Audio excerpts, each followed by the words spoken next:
Allah sebagai Rabbku, Islam sebagai agamaku, dan Muhammad sallallahu alaihi wasallam sebagai nabi. Maka Allah Subhanahu wa taala akan meridhoi kita kelak pada hari kiamat.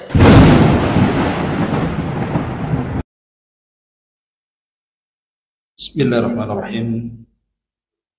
Assalamualaikum warahmatullahi wabarakatuh.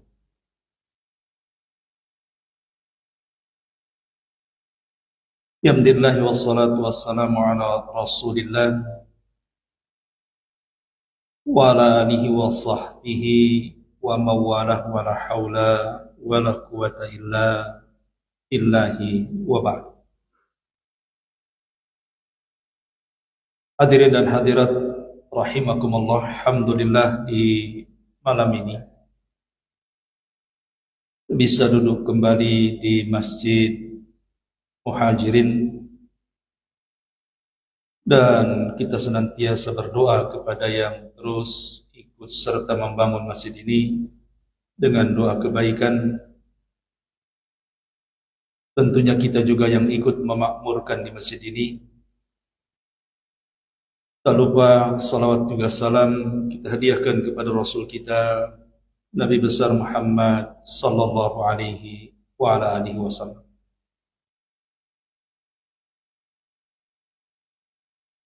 Ma'asyiral muslimin wal muslimat yang dimuliakan Allah Subhanahu wa taala. Karena kita masih berada di bulan Rabiul Awal, tepat di tanggal 30. Maka tema kita masih tetap bercerita tentang baginda Nabi kita Muhammad sallallahu alaihi wasallam. Adapun tema yang kita akan sampaikan di malam hari ini, kita akan membahas tentang alamat atau tanda-tanda orang-orang yang mencintai Nabi sallallahu alaihi wasallam. Ma'asyiral muslimin yang dimuliakan Allah Subhanahu wa taala. Allah Subhanahu wa taala berfirman, "Qul bi fadlillahi wa bi rahmatihi fabidzalika falyafrahu huwa khairun mimma yajma'un." Katakanlah wahai Muhammad, karena karunia Allah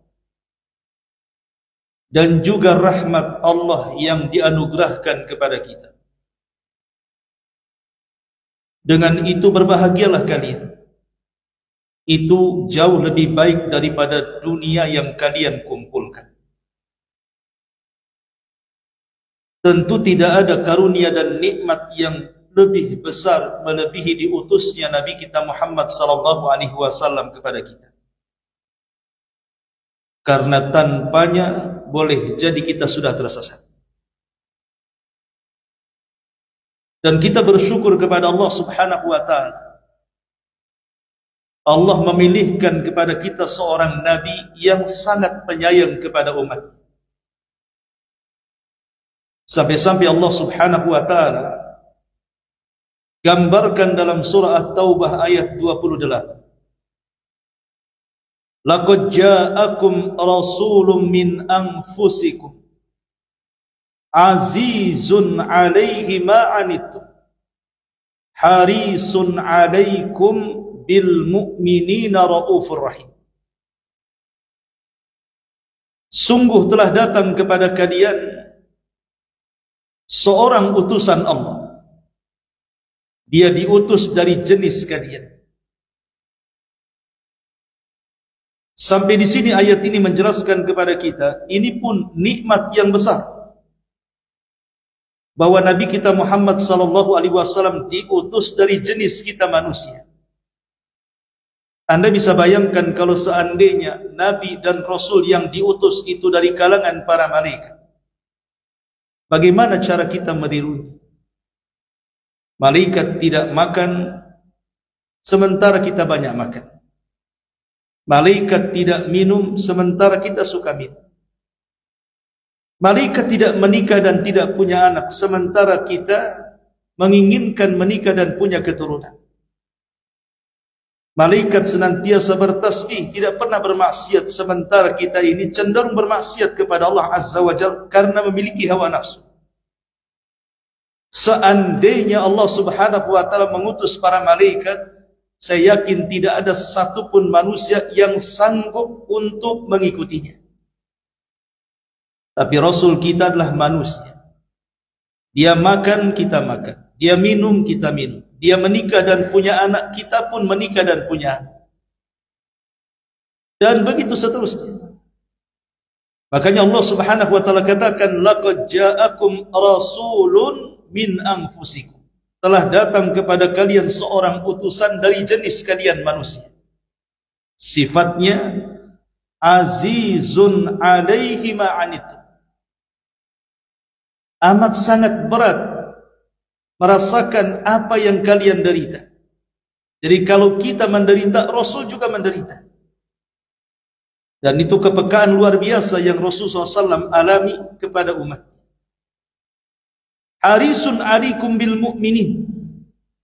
Dia sangat semangat untuk memberikan hidayah dan petunjuk kepada orang-orang yang beriman. Dan Allah katakan bil mu'minina raufur rahim. Dan terhadap orang-orang yang beriman, dia berakhlak baik dan juga penyayang. Itulah Nabi SAW sangat penyayang kepada umat. Bukti bahwa Nabi SAW penyayang. Nabi SAW tidak henti-hentinya berdoa untuk umatnya dalam setiap salatnya. Ummul Mukminin Aisyah radhiyallahu anha pernah menceritakan. Kata beliau, "Lamma ra'aitu min Rasulillah sallallahu alaihi wasallam tiba nafsi." Ketika aku melihat Nabi sallallahu alaihi wasallam sedang bisa diajak bicara, lagi santai, hatinya lagi senang. Kata Aisyah radhiyallahu anha, "Ya Rasulullah, ud'ullaha li." Rasul, bisa enggak kau berdoa untukku kepada Allah? Berikan aku kebaikan. Maka Nabi SAW mengatakan, Allahumma gfir li Aisyata ma taqaddama min dhanbiha wa ma ta'akhar wa ma asarrat wa ma a'lana. Ya Allah, ampunilah dosa-dosa istriku Aisyah, baik dosa yang telah lampau atau dosa yang di masa depan, baik yang tersembunyi dosa-dosa tersebut ataupun yang terang-terangan. Fadhahikat Aisyah radhiyallahu anha. Maka Aisyah pun senang kemudian tertawa mendapatkan doa baik dari Nabi sallallahu alaihi wasallam. Sampai kemudian tak sadar, kemudian dia sempoyongan sehingga kepalanya sampai tertunduk dan berada di pangkuan Nabi sallallahu alaihi wasallam. Saking bahagianya dia tidak sadar. Maka kemudian Rasul mengatakan, ayasurruki bidu'ai. Aisyah, apakah kau senang dengan doaku? Maka Aisyah radhiyallahu anha mengatakan, wa ma li la yasurruni du'aaka ya Rasul. Doa mana lagi yang tidak menyenangkan bagiku kecuali doa ini wahai Rasul? Maka Nabi SAW mengatakan, wallahi innaha la da'wati li ummati fi kulli salatin. Demi Allah wahai Aisyah, lafaz tadi itulah doa untuk umatku yang aku panjatkan dalam setiap salatku.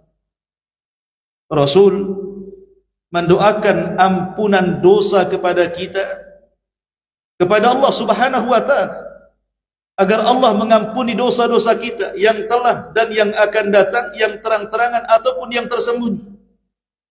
Kalau ini bukan tanda sayang, apa namanya? Sementara kita saja dalam setiap salat kita belum tentu kita doakan orang tua kita yang merawat kita. Tapi Nabi senantiasa mendoakan untuk umatnya, yang terkadang di antara kita belum pernah melihat Rasul dan Rasul pun tidak pernah melihat kita. Kemudian juga di antara bentuk sayang Nabi SAW, Rasul menyediakan satu doa yang disembunyikan, di mana semua para nabi doa pamungkas ini sudah dipanjatkan di bumi, kecuali Nabi SAW menyimpan doa rahasia ini. Kenapa alasannya? Kata Nabi SAW, likullin nabiyyin da'watun mustajabah. Setiap para nabi itu punya doa yang pasti diijabah. Fata'ajjala kullu nabiyyin da'watahu. Tapi seluruh para nabi bersegera mengambil doa ini, tergesa-gesa dipanjatkan di dunia. Wa inni ikhtaba'tu da'wati syafa'atan li ummati yaumal qiyamah. Tapi doaku kusembunyikan, kata Rasul, akan kujadikan syafaat bagi umatku kelak pada hari kiamat. Lihat bagaimana sayangnya Nabi SAW, sampai doa pamungkas beliau saja disembunyikan untuk umatnya kelak pada hari kiamat, untuk menyelamatkan kita semua dalam bentuk syafaat. Kalau bukan tanda sayang Rasul, apa namanya? Kemudian yang ketiga, bentuk sayang Nabi SAW kepada kita. Ketika orang-orang miskin saat Idul Adha, mereka tidak sanggup berkorban karena butuh biaya yang banyak. Nabi SAW tahu bahwa tidak semua orang bisa berkorban. Makanya Nabi SAW mewakilkan kurbannya untuk dia dan untuk umatnya yang tidak sanggup berkorban. Sampai-sampai saat menyembelih kurban, Rasul mengatakan, Allahumma inna hadha an ummati jami'an mimman syahida laka bitauhid wa syahida li bil bala. Ya Allah, sesungguhnya kurbanku ini kupersembahkan untuk umatku secara keseluruhan, bagi orang-orang yang menyaksikan tauhid terhadapmu ya Rabb, dan bagi yang menyaksikan risalahku kepada umat. Lihat Nabi SAW sampai mewakilkan kurbannya bukan untuk dirinya saja, tapi untuk seluruh umatnya. Karena tidak semua umat Rasul sanggup berkurban, sampai diwakilkan Nabi SAW dalam berkurban. Ma'asyiral muslimin yang dimuliakan Allah Azza wa Jalla, belum lagi dalam syariat-syariatnya. Ada sebagian syariat itu yang menurut pandangan Rasul, kalau seandainya disyariatkan kepada umatnya tidak sanggup. Makanya dalam bentuk kasihan Nabi SAW kepada umatnya, ada beberapa ibadah yang oleh Nabi SAW diringankan untuk umat. Contohnya, Nabi SAW ketika berjalan di malam hari, di pertengahan malam berjalan, di tengah-tengah kota Madinah. Kata Nabi SAW, kalau tidak memberatkan kepada umatku, sungguh aku akan perintahkan mereka sholat isya di waktu ini. Maksudnya di pertengahan malam. Kalau tidak memberatkan umatku, katanya. Tapi karena umatnya sangat berat melaksanakan sholat isya tengah malam, belum lagi lelah, letih, bekerja seharian, tahu-tahu tengah malam harus bangun sholat isya, tentu berat bagi kita. Makanya Rasul tahu. Dari situlah Nabi SAW membolehkan sholat isya disegerakan, sehingga waktunya jelas yang kita sudah sering melaksanakannya. Itu dalam bentuk kasih sayang Nabi SAW. Bahkan lebih daripada itu, Nabi SAW saking sayangnya dengan kita, sangat rindu ingin berjumpa dengan kita. Sampai kerinduan Nabi SAW ditumpahkan di hadapan para sahabat dan mengatakan, asfaqtu li ikhwani, sungguh aku rindu ingin berjumpa dengan saudara-saudaraku. Sahabat heran dan mengatakan, ya Rasulullah, awalasna ikhwan, Rasul bukankah kami saudara? Kata Nabi SAW, lastum ikhwani, kalian bukan saudara-saudara, walakinnakum ashabi, kalian sahabat-sahabat. Lalu siapa yang dianggap saudara-saudara Rasul, yang Rasul rindu ingin berjumpa dengan mereka? Kata Nabi SAW, hum, mereka adalah kaumun lam yarani, sebuah kaum yang tidak pernah melihat, sebuah kaum yang tidak pernah memandang diriku, sebuah kaum yang tidak hidup di zamanku, walakinnahum yu'minuna bi, tapi mereka mau percaya dan beriman dengan. Itulah kita. Kemudian Rasul menangis.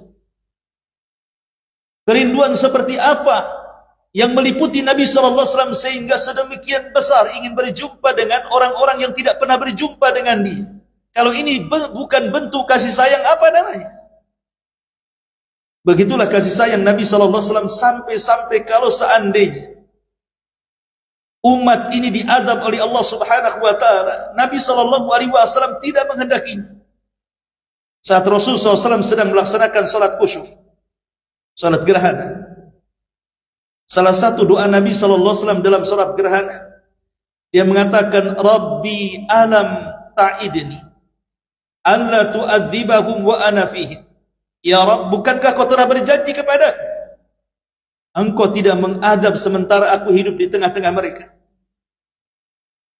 Karena Nabi SAW ketika sholat gerhana itu ketakutan luar biasa, dikiranya akan datang kiamat. Karena di zaman itu kan gerhana bukan setiap tahun kayak sekarang, boleh jadi mungkin 20 tahun sekali terjadi. Sehingga kedatangan gerhana itu mengagetkan Nabi SAW dan mengkhawatirkan beliau. Karena memang Allah Subhanahu wa taala menganggap gerhana ini bagian daripada kuasa Allah. Dan Allah mengatakan, wa ma nursilu bil ayati illa takhwifa. Tidaklah kami utus tanda-tanda kuasaku kecuali dalam rangka menakut-nakuti hamba. Wajar kalau Rasul ketakutan. Akhirnya mendoa seperti ini, dikiranya azab ini akan menimpa umat Nabi sallallahu alaihi wa ala alihi wasallam. Ma'asyiral muslimin yang dimuliakan Allah Subhanahu wa taala, dan banyak lagi kisah-kisah, belum lagi Nabi SAW kelak di akhirat. Ketika dia melintasi titian, kemudian dia berdiri ujung titian, setiap ada umatnya yang melintasi titian, dia senantiasa berdoa kepada Allah dan mengatakan, Allahumma sallim sallim, ya Allah selamatkan dia, ya Allah selamatkan dia. Dan itu bentuk sayang Nabi SAW. Pantas kalau seandainya para sahabat Nabi SAW sangat sayang dengan Nabi SAW. Dan tidak ada manusia yang melebihi sayangnya para sahabat kepada Nabi SAW. Satu hari, dari Ali ibn Zaid radhiyallahu anhu, satu hari Mus'ab ibn Zubair radhiyallahu anhu, Mus'ab ibn Zubair radhiyallahu anhu ada masalah dengan pekerjanya, namanya Arif, seorang Ansar. Ketika kemudian dia marah kepada orang Ansar ini karena tidak becus dalam bekerja, dia pun mengambil cambuk dan hendak mencambuk. Tiba-tiba kemudian Anas ibn Malik radhiyallahu anhu hadir di situ. Kemudian menasihati Mus'ab ibn Zubair dan mengatakan, ya Mus'ab, aku pernah mendengar Nabi SAW bersabda, istausu bil ansar khairan atau qala ma'rufan. Wahai Mus'ab, aku mendengar Rasul mengatakan, berbuat baiklah kalian kepada orang-orang Ansar, jangan sakiti mereka, karena bagaimanapun kebaikan mereka sudah melampaui keburukan mereka. Ketika Mus'ab ibn Zubair mendengar kata-kata Anas ibn Malik radhiyallahu anhu, entah kenapa mendengar hadis Nabi SAW bahwa dia harus berbuat baik kepada orang-orang Ansar karena kebaikan mereka melampaui keburukan mereka, langsung kemudian dilempar cambuk. Kemudian dia mengatakan, amru Rasulillah sallallahu alaihi wasallam ala ra'si wal aini. Kalau memang itu perintah Rasul, kata Mus'ab bin Zubair, maka demi kepala dan kedua mataku, aku akan menurut apapun yang dikatakan Nabi SAW. Dilemparnya cambuk itu, fatarakahu, dan dia pun meninggalkan orang Ansar ini. Padahal salah, jelas-jelas salah. Tapi demi melaksanakan wasiat Nabi SAW, dia tidak menghukumnya. Setelah diingatkan oleh Anas bin Malik radhiyallahu anhu, ya, karena memang ketaatan kepada Nabi SAW bagian daripada adab, bahkan lebih daripada adab. Begitu kata Syekh Albani rahimahullahu ta'ala, orang yang melaksanakan perintah Rasul bagian daripada adab, bahkan lebih daripada adab. Maknanya orang yang menyelisihi Nabi berarti tidak beradab dan sangat tidak beradab. Sa'ad bin Mu'adz radhiyallahu anhu satu hari dikisahkan oleh seorang ahli sejarawan yang sangat terkemuka, Imam Ibn Hisham, Al-Hafidh Ibn Hisham, dalam Sirah Nabawi. Sa'ad bin Mu'adz radhiyallahu anhu mendatangi Nabi sallallahu alaihi wasallam, dan ini cerita tentang perang Hudaybiyah. Dia mengatakan, ya Rasulullah, hadhihi amwaluna baina yadayk, khudh minha ma syi'ta wada' minha ma syi'ta, wa ma akhadtahu minha kana ahabbu ilaina mimma taraktahu. Rasul, aku punya harta banyak, ambillah seluruh hartaku untuk. Mana yang kau sukai, ambil. Mana yang kau tidak sukai, tinggalkan saja. Tapi kalau seandainya apa yang kau ambil dari hartaku itu lebih aku cintai, wahai Rasul, dibandingkan yang lain. Kemudian dia mengatakan, ya Rasulullah, law ista'radtu binal bahra la khudna. Kalau engkau memang memerintahkan kami harus menyeberangi lautan, pasti kami akan menyeberangi lautan maka bersamamu. Perintahkan sesukamu, kami akan mengikuti apapun titahmu. Begitulah kecintaan para sahabat Nabi SAW, tidak berani untuk menentang Nabi sedikit pun. Bahkan harta-harta mereka diserahkan kepada Nabi, jiwa-jiwa mereka diserahkan kepada Nabi. Kecintaan seperti apa yang melebihi mereka para sahabat? Makanya Ali radhiyallahu anhu ketika ditanya, kaifa kana hubbukum li Rasulillah sallallahu alaihi wasallam ya Ali? Bagaimana bentuk kecintaanmu kepada Rasulullah?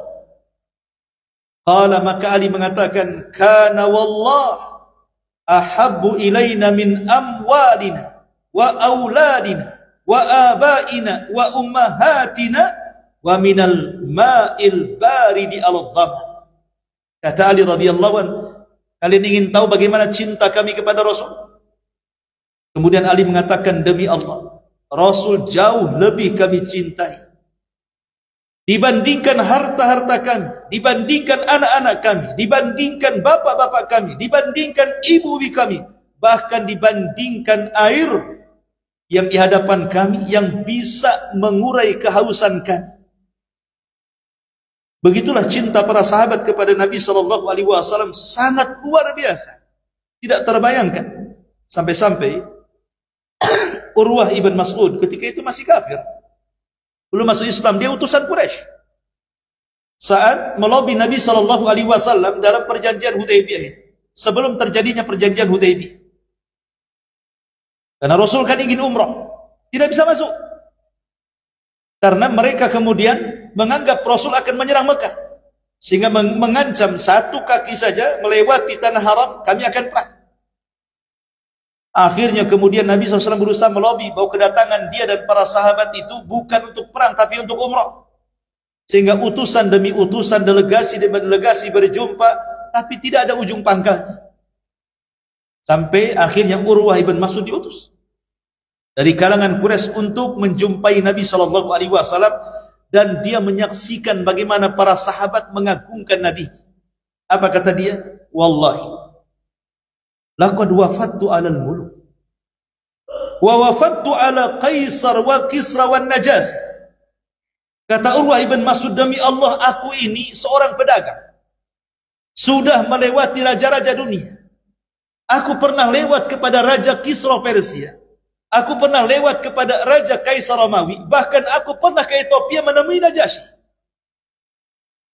Wallahi, dia bersumpah, ma ra'aitu malikan qat yu'azzimuhu ashabu ma yu'azzimu ashabu Muhammadin Muhammadan. Kata Urwah, demi Allah, aku tidak pernah melihat satu raja pun yang diagungkan seperti para sahabat mengagungkan Nabi SAW. Wallahi inta nakhamatan illa waqa'at fi kaffi rajulin minhum fadallaka biha wajha wa jildah. Kalau Rasul meludah, ludahnya ditangkap oleh para sahabat. Kemudian ludah itu digosokkan di muka dan kulit-kulit mereka. Wa idza amarahum ibtadaru amrahum. Kalau dia memerintahkan sesuatu, tidak akan tinggal lama, sahabat langsung mengikuti perintah Nabi sallallahu alaihi wasallam. Wa idza tawadda'a kanu yaqtatiluna ala wudu'i. Kalau Rasulullah SAW berwudu, maka sisa wudunya akan diambil para sahabat dan menjadi rebutan sampai mau perang. Wa idza takallama hafadhu aswata. Kalau Rasul bicara, mereka memelankan suaranya indahu di sisi. Demi Allah, aku tidak pernah melihat seorang raja yang diagungkan seperti Muhammad sallallahu alaihi wasallam diagungkan para sahabat. Begitulah kecintaan para sahabat Nabi sallallahu alaihi wasallam kepada Rasul, sampai satu hari ada seorang sahabat namanya Thauban. Thauban maula Nabi sallallahu alaihi wasallam. Dulunya seorang budak tapi dimerdekakan Nabi. Dia sangat cinta dengan Nabi. Satu hari tidak berjumpa dengan Nabi bisa sakit. Pokoknya setiap hari dia hanya melihat dari kejauhan wajah Rasul, sudah terobati rasa rindunya. Satu hari Nabi SAW pergi tanpa izin, tidak tahu pergi ke mana. Beberapa hari, sampai Thauban terus mondar-mandir melihat di mana wajah Rasul, di mana Nabi SAW. Akhirnya dia pun sakit sampai terbaring karena sehari tidak melihat wajah Rasul, lemas tu badan. Ketika Nabi SAW datang, dia mendengar berita bahwa Thauban ini terbaring sakit parah. Maka dia mendatangi Thauban dan mengatakan, "Ma sya'nuka ya Thauban? Ada apa dengan kamu wahai Thauban?" Thauban mengatakan, "Ya Rasulullah, aku sakit karena aku rindu dengan kamu. Dan kerinduanku semakin memuncak," kata Thauban, "ketika aku mengingat kematianku dan kematianku. Sebab kalau seandainya kita berdua mati, saya yakin engkau akan ditempatkan di sorga yang paling tinggi, sementara kalau aku pun masuk sorga, paling aku ditempatkan di sorga yang paling rendah. Macam mana aku akan melihat dirimu di sorga wahai Rasul?" Kemudian dia menangis. Kemudian Nabi SAW terdiam sampai turun ayat surah An-Nisa 69.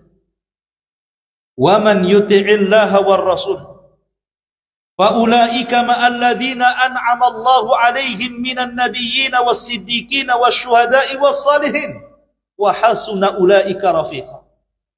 Siapapun yang mentaati Allah dan Rasulnya, maka mereka bersama orang-orang yang Allah berikan nikmat kepada mereka dari kalangan para nabi, para siddiqin, para syuhada, orang-orang saleh, dan mereka teman terbaik kelak di akhir. Ma'asyiral muslimin yang dimuliakan Allah Azza wa Jalla. Begitulah kerinduan para sahabat Nabi SAW sampai Anas ibn Malik radhiyallahu anhu ketika menguping pembicaraan Arab Badui dengan Rasul. Datang Arab Badui menjumpai Nabi. Anas ibn Malik kuping. Kata Arab Badui ini mengatakan, "Ya Rasulullah, mata sa'ah?" Rasul, kira-kira kiamat kapan ya? Rasul tidak mau menjawab. Karena ini pertanyaan konyol. Siapa yang tahu tentang kiamat? Akhirnya kemudian diulang lagi, Rasul, kira-kira kiamat kapan ya? Mata sa'ah. Sampai 3 kali. Sampai akhirnya Nabi SAW kemudian membalas pertanyaan dengan membalikkan pertanyaan. Dan mengatakan, "Wa ma'adadtalah, dari tadi kau tanya kiamat, kapan kiamat? Apa yang kau siapkan akan terjadinya kiamat?" Tiba-tiba si Badui mengatakan, "La syai'a ya Rasul," tidak ada wahai Rasul. "Walakinni uhibbullaha wa Rasul." Tapi aku hanya mencintai Allah dan Rasul. Maka Nabi SAW mengatakan ketika melihat kecintaan Arab Badui ini tulus kepada Allah dan Rasulnya, maka Rasul mengatakan, "Idzan anta ma'aman ahbabta." Kalau begitu engkau akan bersama idolamu. Engkau akan bersama orang yang kau cintai. Engkau akan bersama orang yang kau rindukan. Anas bin Malik yang nguping perkataan Rasul bahwa seseorang akan bersama orang dicintai di akhirat. Dia mengatakan, "Demi Allah, sejak aku masuk Islam, aku tidak pernah sebahagia hari ini." Kenapa Anas bin Malik mengatakan seperti itu? Dia mengatakan, "Demi Allah, aku sangat mencintai Allah, sangat mencintai Rasulullah, sangat mencintai Abu Bakar, sangat mencintai Umar, dan aku ingin bersama mereka di akhirat walaupun amalanku tidak seperti mereka." walaupun amalanku tidak seperti mereka. Harusnya ucapan Anas ibn Malik ini kita ucapkan. Bahwa kita sangat cinta dengan Rasul, sangat cinta dengan para sahabat Rasul, para khulafaur rasyidin, keluarga Nabi SAW, dan kita sangat ingin bersama mereka, walaupun mungkin kita sangat hina, tidak ada sekukunya dengan mereka. Karena Rasul menjanjikan siapapun akan digolongkan bersama idolanya di dunia. Kalau kita mengidolakan Rasul dan para sahabat serta para ulama, maka di akhirat kita dengan mereka.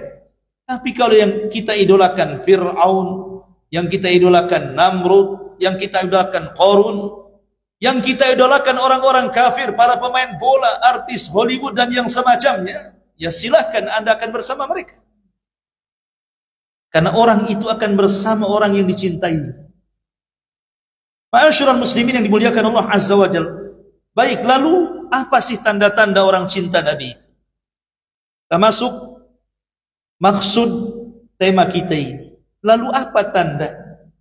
Pertama, tanda orang mencintai Nabi SAW adalah tertanam kerinduan kita ingin berjumpa dengan Rasul. Bukankah kalau kita mencintai seorang wanita yang normal, ya, bukan yang tak normal, bukankah ketika kita mencintai seorang wanita, anggap saja istri kita, pasti yang kita rindukan adalah pasangan kita.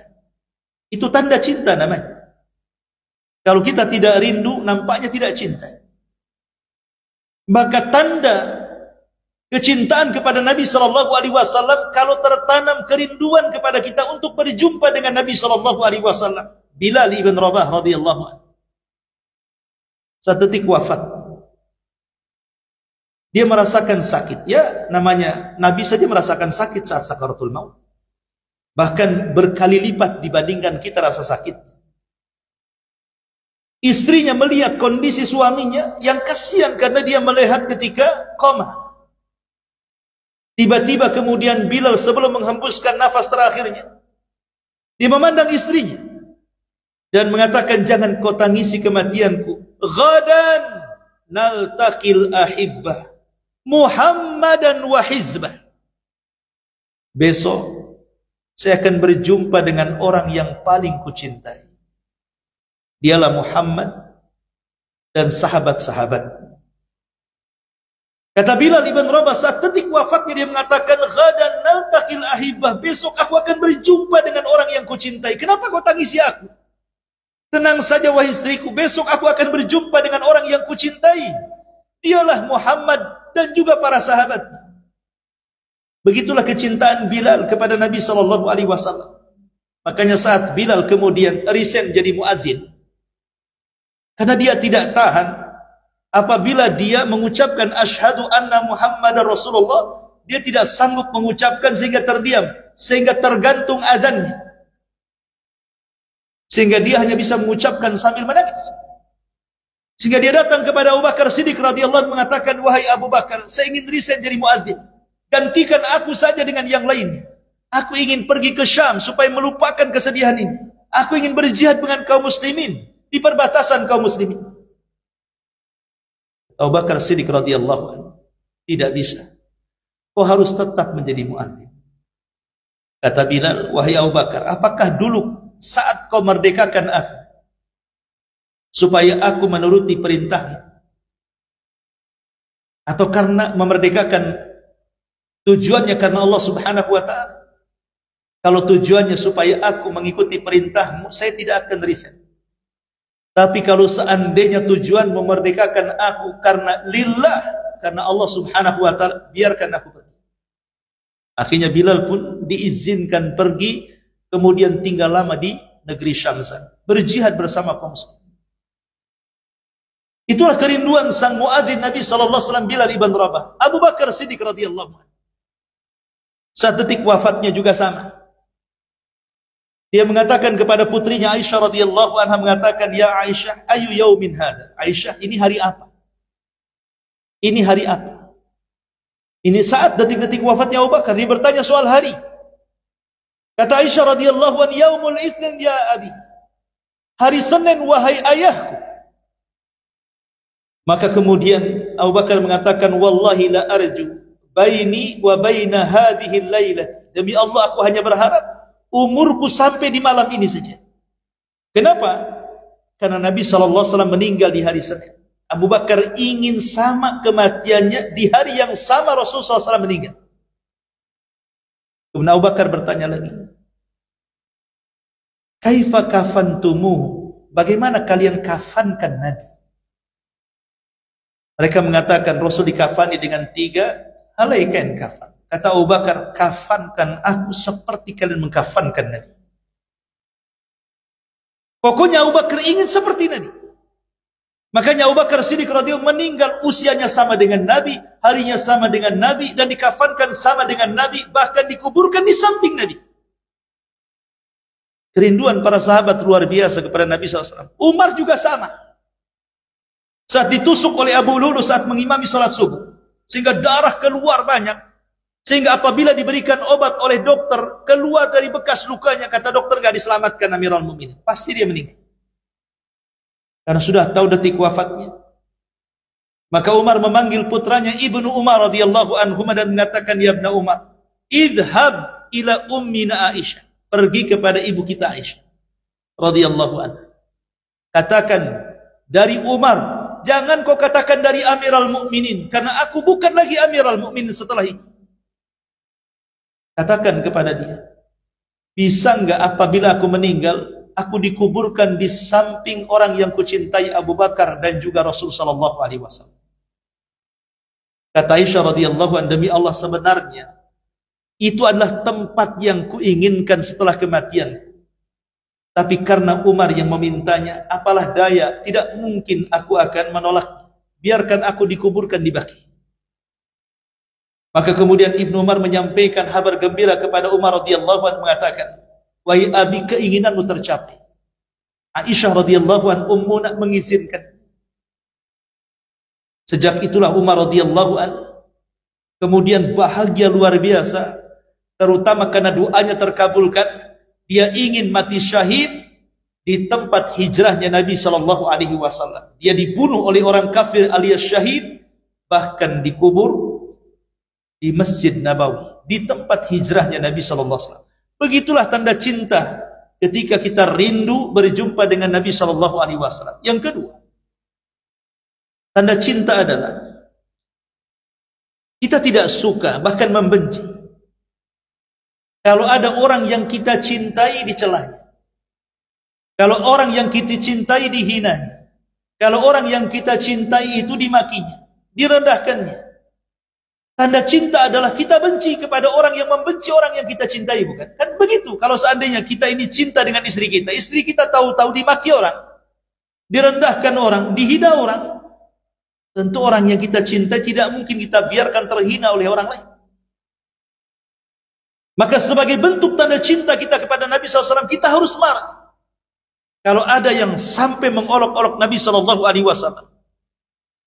Tadi sore saya buka Facebook, tahu-tahu muncul di beranda bentuk orang yang sangat jelek sekali, matanya picek, kumal, macam-macam.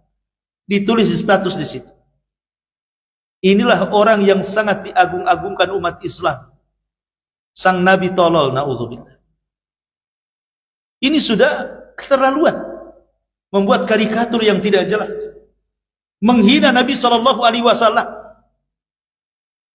Anehnya di zaman kita ini, pemerintah mendiamkan orang yang seperti ini. Harusnya kan diangkat kemudian diadili. Dahulu di zaman Rasul, ketika Nabi SAW pulang dari Tabuk, itu perang terakhir Nabi, langsung dipimpin Nabi. Musuhnya bukan musyrik Arab, musuhnya bukan Yahudi Madinah, Imperium Romawi, orang-orang Nasrani. Dan Rasul menang dalam peperangan ini. Dan ini perang terakhir langsung dipimpin Nabi, karena setelah perang ini Rasul meninggal. Dan di perang ini pula, setelah kepulangannya turun surah At-Taubah secara sempurna, menjelaskan borok-borok orang-orang munafik. Ketika di tengah perjalanan Madinah dan juga Tabuk ini, Rasul beristirahat. Orang-orang munafik beristirahat di pojok, Rasul beristirahat di tempat yang lain.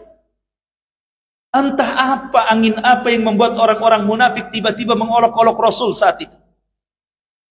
Dan ingat bahwa Rasul mengatakan al-arwahu junudun mujannada. Ruh itu akan bersama orang-orang yang seperti mereka, seseragam mereka. Tidak mungkin orang munafik bergaul dengan para sahabat. Tidak mungkin juga sahabat bermajlis dengan orang munafik. Begitulah ruh. Tidak mungkin orang jahat akan berjumpa dengan orang baik. Makanya orang munafik ya gerombolannya di situ. Para sahabat dengan Rasul di situ. Tiba-tiba nyeletuklah orang munafik ini. Sambil memandang mata mereka dengan pandangan hina kepada Rasul dan para sahabat. Wallahi ma ra'ayna. Mithla qurra'ina. Demi Allah, kata orang munafik, aku tidak pernah melihat seperti para pakar-pakar Quran yang di samping Muhammad itu. Sambil mengejek Rasul dan para sahabatnya, mereka mengatakan seperti itu. Dan mengatakan, aqdhabu al-sinan. Lisannya sangat dusta. Kemudian perutnya sangat rakus terhadap dunia. Bahkan ajaban indal liko, sangat pengecut ketika berjumpa dengan musuhnya. Mereka mengucapkan 3 kata kepada Rasul dan para sahabat dan mengatakan, dusta lisannya, sangat rakus dengan dunia, dan pengecut melawan musuhnya.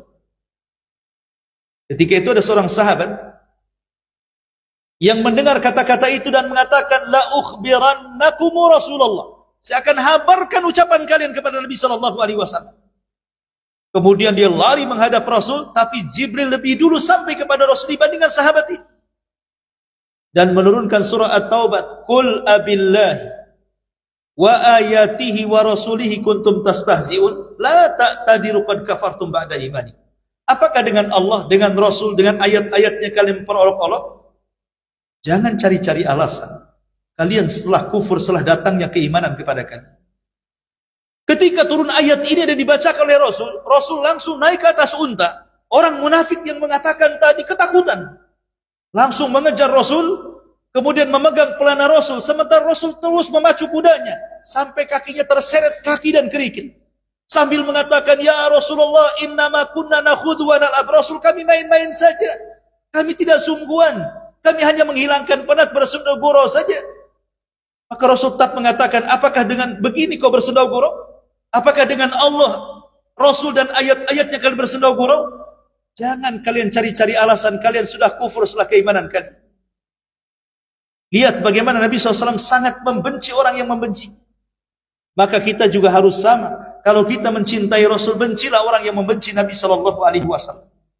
Kemudian yang ketiga, orang yang mencintai adalah orang yang paling banyak menyebut-nyebut orang yang dicintai. Kalau kita mencintai seorang wanita, pasti dia saja yang kita sebutkan. Maka tanda cinta kita kepada Nabi SAW, kita menyebut-nyebut nama dia. Dengan cara apa? Perbanyak bersolawat. Begitulah tanda cinta kita kepada Rasul. Dan ketika kita bersolawat kepada Nabi SAW, bukan hanya sekadar meluapkan kecintaan kita saja, tapi kita akan mendapatkan hadiah yang sangat besar dari Allah Subhanahu wa Ta'ala. Man salla alayya wahidatan sallallahu alaihi biha asyra. Siapa yang bersalawat 1 kali kepadaku, kata Rasul, Allah akan anugerahkan salawat kepada kita 10 kali. 1 kali bersalawat, Allah bersalawat 10 kali kepada kita. Apa maknanya? Maknanya ketika kita mengatakan Allahumma salli ala Muhammad atau Allahumma salli ala Sayyidina Muhammad, seolah-olah kita mengatakan, ya Rabb, pujilah nabiku di hadapan makhlukmu di atas sana. Pujilah nabiku di hadapan Jibril, Mikail, Israfil dan seluruh malaikat yang ada di langit. Itu makna salawat. Maka kalau kita mengucapkan salawat, seolah-olah kita meminta kepada Allah agar Allah memuji Nabi kita. Maka sebagai imbalannya Allah puji kita 10 kali dibandingkan pujian Allah di hadapan para malaikat kepada Nabi-Nya. Kita akan menjadi selebritis langit karena kita dipuji di hadapan Jibril, Mikail, Israfil dan seluruh para malaikat yang ada di langit. Jadi salawat itu bukan hanya sekedar meluapkan cinta saja, tapi mendapatkan hadiah terbesar.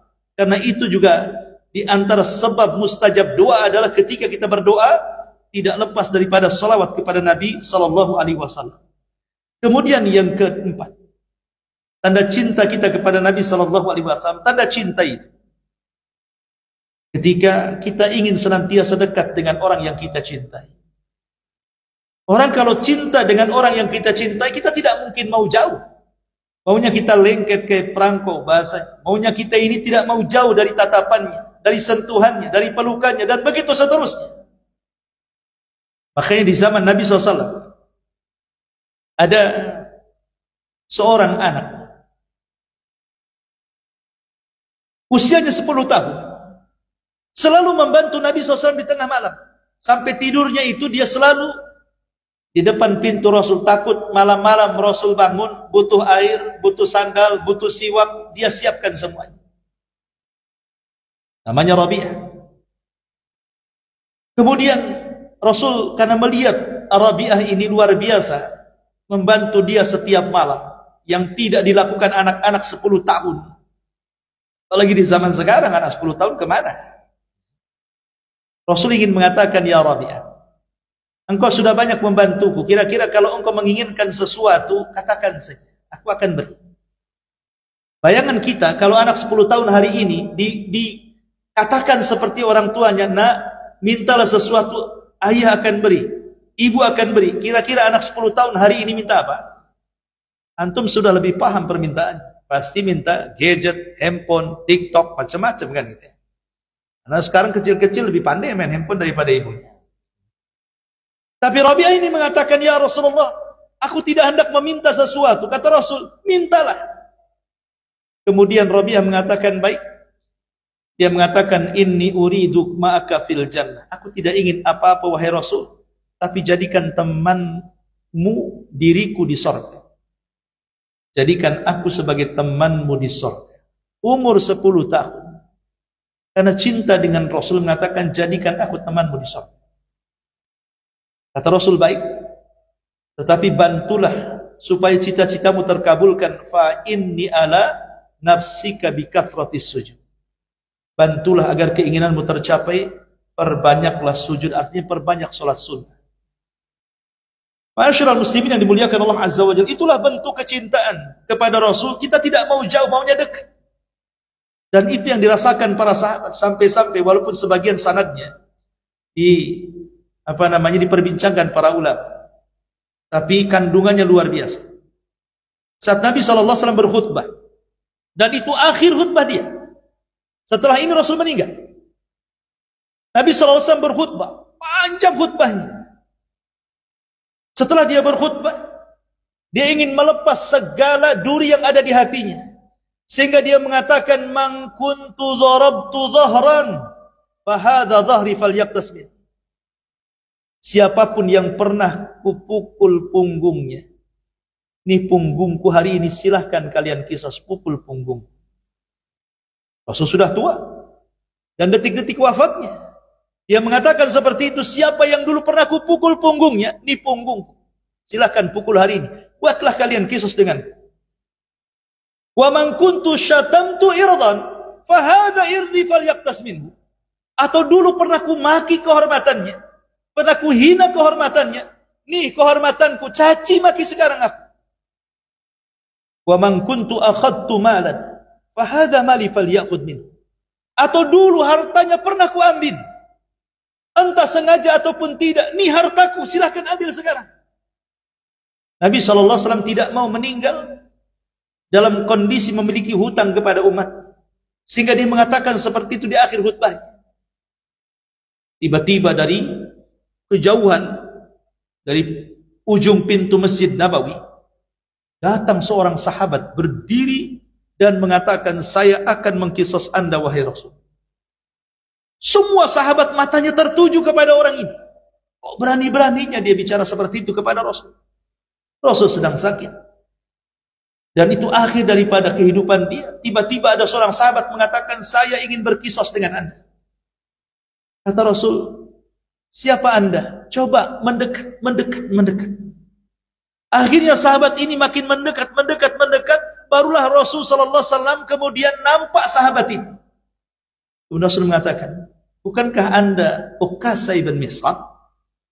Bukankah anda Ukasah ibn Mihsan? Kata Ukasah, benar wahai Rasul. Ya Ukasah, Bukankah aku sudah mendoakan kamu, engkau termasuk 70.000 yang akan masuk surga tanpa hisab dan adab? Kata Ukasah, benar wahai Rasul, tapi engkau yang minta kisos, aku ingin berkisos. Semua sahabat menatap Ukasah. Kemudian kata Rasul, baik, apa yang hendak kau kisos dariku? Ali radhiyallahu an, Fadl ibn Abbas, dan sahabat yang lain langsung maju ke depan, kemudian melindungi Rasul dan mengatakan, ya Rasulullah, biar kami yang menjadi pengganti. Kata Rasul, biarkan. Akhirnya kemudian Ukasah mengatakan, ya Rasulullah, ingatkah dulu engkau ketika membariskan kami dalam pasukan perang? Ketika itu aku tidak lurus dalam saf perang, tiba-tiba engkau mendorongku dengan tongkat. Dan itu sangat menyakitkan. Aku ingin mengkisos. Kata Nabi SAW, ambilkan tongkat. Sahabat makin geram dan mengatakan, ya Ukasah, biar kami saja. Kalau engkau hendak memukul, biar kami saja yang kau pukul. Kata Ukasah, bukankah Rasul yang minta kisos? Kata Rasul, biarkan dia mengkisos. Akhirnya Rasul turun dari mimbar, kemudian berhadap-hadapan dengan Ukasah dan mengatakan, ya Rasul, saat engkau mendorong aku dengan tongkat, aku tidak menggunakan pakaian. Kau juga harus sama, tidak menggunakan pakaian. Makin lancang. Tentu makin geramlah para sahabat ini. Apa maksudnya sahabat ini? Menyuruh membuka pakaian Rasul? Tapi Nabi SAW mengatakan, baik, saya akan buka pakaian. Dibukanya pakaian. Saat kemudian tongkat itu diayunkan, teganglah perus para sahabat. Entah kenapa tiba-tiba oleh Ukasah tongkat itu dilempar dan memeluk Rasul SAW dan mengatakan, ya Rasulullah, aku ingin orang yang terakhir antara kulitku dan kulitmu yang bersentuhan setelah hari ini. Boleh jadi kau tidak mungkin berjumpa dengan. Begitulah tanda bagaimana Ukasah ibn Mihsan. Sekali lagi, riwayat ini memang dipermasalahkan, tapi lihat bagaimana hikmah daripada kisah ini. Kecintaan para sahabat Nabi SAW ingin selalu dekat dengan Nabi SAW. Dan yang terakhir tentunya, ini tanda yang paling agung, tanda yang paling jelas. Tidak ada tanda yang sejelas ini. Kalau Anda dikatakan mencintai Rasul dan tidak ada tanda yang kelima ini, maka Anda dipastikan belum mencintai Rasul, walaupun Anda memiliki 4 tanda sebelum. Inilah yang menentukan Anda dikatakan cinta ataupun tidak. Hasan al-Basri rahimahullahu ta'ala pernah mengatakan, za'ama qaumun annahum yuhibbuna Rasulullah sallallahu alaihi wasallam. Ada sebuah kaum mengklaim mereka sangat mencintai Rasul. Fabtalahumullahu bihadil ayah. Tiba-tiba mereka diuji dengan ayat ini. Kemudian Hasan al-Basri membacakan ayat ini. Qul, katakan, in kuntum tuhibbunallaha fattabi'uni yuhibbukumullah wa yaghfir lakum dzunubakum. Katakan ya Muhammad kepada umat, jika kalian mencintai Allah, ikuti aku. Niscaya Allah akan cinta kepada kalian, bahkan akan mengampuni dosa-dosa kalian. Dari ayat ini para ulama, inilah alamat yang sangat jelas seorang mukmin mencintai Rasul adalah al-ittiba. Ketika dia betul-betul mencontoh Nabi, mentaati Nabi. Karena umumnya orang yang mencintai pasti akan menurut kepada ucapan dari orang yang dicintainya. Sehingga ulama mengatakan inilah alamat yang sangat jelas di mana orang dikatakan mencintai Nabi SAW ketika dia memiliki sifat ittiba. Ittiba itu senantiasa mencontoh Rasul. Apa yang Rasul perintahkan dia taati, apa yang Rasul larang dia jauhi, apa yang Rasul halalkan dia nikmati, apa yang Rasul haramkan dia jauhi. Itulah tanda cinta. Imtithalu awamiri wajtidabu nawahi. Karena tadi di muqaddimah Syekh Albani rahimahullah ta'ala mengatakan bahwa ittiba mencontoh Rasul bagian daripada adab, bahkan lebih daripada adab. Bagaimana mungkin seorang yang mencintai dia membangkang kepada orang yang dicintai? Orang yang dicintainya mengatakan, jalanlah ke timur. Kita yang mencintainya malah jalan ke barat. Kata orang yang dicintai jalan ke selatan. Tiba-tiba kita yang mencintai malah jalan ke utara. Apakah dikatakan cinta seperti itu? Dikatakan cinta itu kalau yang mengatakannya, orang yang kita cintai mengatakan, lakukan sesuatu, kita lakukan. Tinggalkan sesuatu, kita tinggalkan. Baru itu alamat betul-betul kita mencintai Nabi SAW. Kalau kita belum mengikuti Nabi SAW, belum dikatakan cinta. Makanya sering saya katakan, ucapan tanda cinta saja tidak cukup. Karena manusia yang paling mencintai Rasul tidak menjamin dia masuk surga. Abu Talib. Siapa yang tidak kenal Abu Talib? Manusia yang paling mencintai Rasul. Tapi dia masuk neraka. Tidak masuk surga. Kenapa Abu Talib bisa masuk neraka? Karena cintanya hanya di lisan. Dia tidak ada ittiba mencontoh Rasul. Saat Nabi SAW memerintahkan Abu Talib saat sakaratul maut untuk mengucapkan kalimat la ilaha illallah, dia tolak. Sampai hembusan nyawa terakhir dia tidak mengucapkan kalimat Islam itu. Dia wafat mati kafir.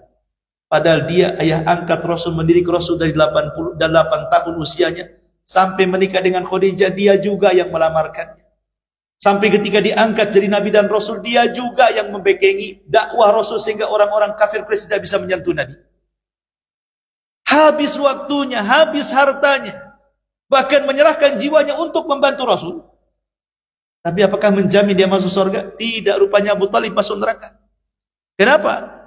Karena dia tidak ittiba mengikuti Nabi SAW dengan benar. Dia tidak masuk Islam. Makanya cinta bukan hanya di lisan, cinta itu dalam bentuk perbuatan. Tapi mengikut saja saya katakan tidak cukup juga. Kalau dalam hatinya tidak ada kecintaan, karena banyak orang-orang munafik di zaman Rasul mengikuti Nabi. Salat di belakang Nabi, sedekah kepada Nabi, jihad di belakang Nabi, semua dilakukan di belakang Nabi. Tapi hatinya sangat membenci Rasul.